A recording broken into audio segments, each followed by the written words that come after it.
안녕하십니까. 어드레스 스페이스 발표를 맡게 된 고건호입니다. 초기 시스템에서는 그림과 같이 이제 물리메모리에 낮은 번지의 운영 체제가 들어가고 그 외의 영역은 하나의 응용 프로세스가 사용하는 비교적 단순한 구조가 사용됐습니다. 그래서 이 경우 운영 체제 영역을 제외한 나머지 영역들을 하나의 프로세스만을 실행시킬 수가 있었는데 이제 예전에 사용하던 응용 프로그램들은 주로 계산 위주의 작업들이 대다수였기 때문에 이런 구조임에도 딱히 문제는 없었습니다. 하지만 만약 이런 식으로 구성된 얼리 시스템 환경에서 컨텍스트 스위치가 발생하게 된다면 이제 실행 중이던 프로세스의 메모리 내용을 전부 디스크에다가 저장을 하고 새로운 프로세스를 또 이제 메모리에 적재하는 번거로운 작업들이 연속적으로 발생할 수밖에 없었고 이는 상당한 소프트웨어적 오버헤드를 유발하기 때문에 여러 프로세스들을 동시에 실행하는 타임 쉐어링 환경이 필수적인 현대 컴퓨터 환경과는 좀 맞지 않았습니다. 그렇게 멀티 프로그래밍 환경이 도입됐는데 이는 여러 개의 프로세스들이 동시에 메모리에 적재되어 실행된 환경으로 한정된 CPU 자원을 분배하기 위한 타임 쉐어링 기법이 필수적인 구조입니다. 이제 보시다시피 운영체제가 메모리의 낮은 번지에 존재하고 그 외의 부분은 고정된 똑같은 크기로 나뉘어 있습니다. 보면 이렇게 다 동일한 크기의 슬롯으로 나눠져 있는 걸 볼 수 있는데요.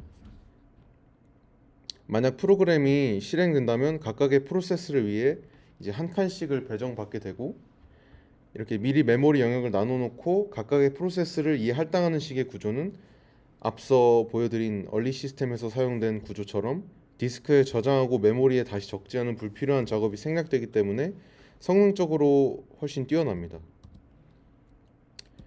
그렇다면 이 그림의 형태가 현대 컴퓨터에서 사용되는 구조일까요? 그렇지는 않습니다. 이런 구조는 리얼타임 OS에서는 사용되지만 우리가 일반적으로 사용하는 리눅스나 윈도우 같은 제너럴 퍼포즈 OS에서는 사용되지 않습니다. 그 이유는 응용 프로세스를 위한 메모리 영역을 똑같은 크기로 구분해 놓다 보니 각각 프로세스가 사용할 수 있는 물리 메모리의 크기가 굉장히 작게 제한되기 때문입니다. 추가적으로 프로텍션 이슈에 대해서도 짚고 넘어가겠습니다. 이 프로텍션 이슈란 기본적으로 서로 다른 프로세스들이 물리 메모리에 공존하는 이 멀티 프로그래밍 환경에서 한 프로세스가 다른 프로세스의 메모리 영역에 접근하려 하는 상황을 뜻합니다. 이때 이를 적절히 막아주는 프로텍션 기능이 필요합니다. 이 프로텍션을 제공하기 위해 어드레스 스페이스가 도입됐습니다.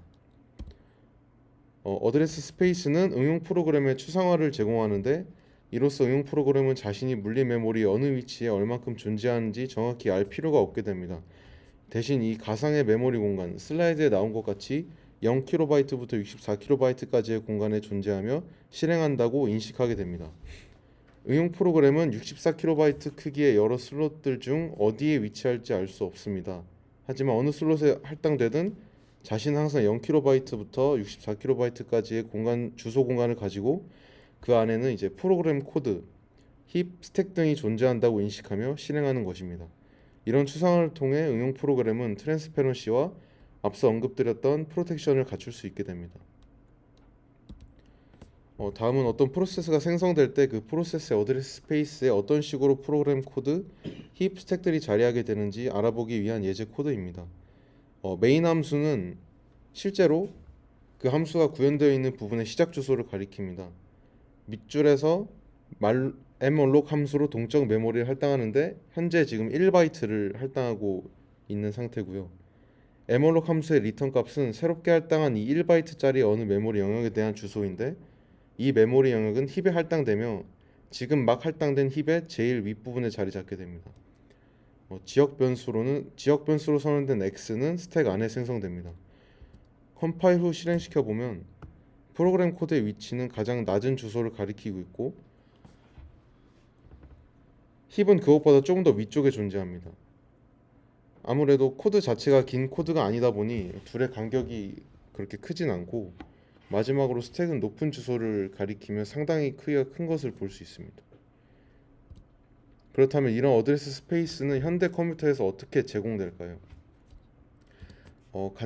일단 개념 이해를 위해 간단한 세 가지 가정을 정의하고 넘어가겠습니다. 첫 번째로 한 프로세스를 위한 어드레스 스페이스는 물리적으로 연속된 공간에 존재합니다. 이는 하나의 어드레스 스페이스가 조각나 분산된 위치에 존재하지 않음을 의미합니다. 두 번째로 한 프로세스를 위한 어드레스 스페이스는 너무 크지 않습니다. 이 너무 크지 않다는 뜻은 시스템 내에 가용한 물리 메모리에 여러 개가 존재할 수 있을 정도의 크기를 의미합니다. 마지막으로 모든 프로세스들의 어드레스 스페이스는 동일한 크기로 분배됩니다. 이 슬라이드는 앞서 언급한 세 가지의 가정이 적용된 상황이고 이제 물리 메모리의 공간은 고정된 크기로 나누어져 있습니다. 16kb씩. 제일 낮은 주소에는 운영체제가 적재되어 있는 상태이고 이제 나머지 세 개의 어드레스 스페이스 슬롯에는 응용 프로그램들이 할당받아 이제 언제든 실행될 수 있는 상태입니다. 그중 지금 보면 가운데 슬롯에 응용 프로그램 하나가 할당되어 실행되는 중입니다. 이 어드레스 스페이스에는 물리 메모리 상에서는 32kb부터 시작되지만 가상 메모리 주소에서는 0kb에서부터 시작되는 것을 확인할 수 있습니다. 이는 어느 물리 메모리의 슬롯에서 실행되어도 항상 같으며 이 프로그램 코드가 가장 낮은 주소값, 힙이 그 다음에 위치하고 제 스택이 가장 높은 주소값에 배정됩니다. 물리 메모리의 어느 슬롯에 배정되어도 상관없다는 가정이 계속 필요했던 이유는 지금부터 설명할 다이나믹 리로케이션 때문입니다. 이는 각각의 어드레스 스페이스를 위한 슬롯들은 응용 프로그램이 실행될 때마다 위치가 변경될 수 있음을 의미합니다. 그런 상황에서 이제 베이스 레지스터와 바운드 레지스터가 도입됐는데 이제 베이스 레지스터는 각각의 어드레스 스페이스마다 시작 지점이 어디인지를 표시해주는 레지스터이고 바운드 레지스터는 반대로 끝 지점이 어디인지를 표시해주는 레지스터입니다. 한마디로 현재 실행되고 있는 프로세스에게 유효한 어드레스 스페이스의 시작 지점부터 끝 지점까지를 명시해 줄 수 있는 레지스터인 것입니다.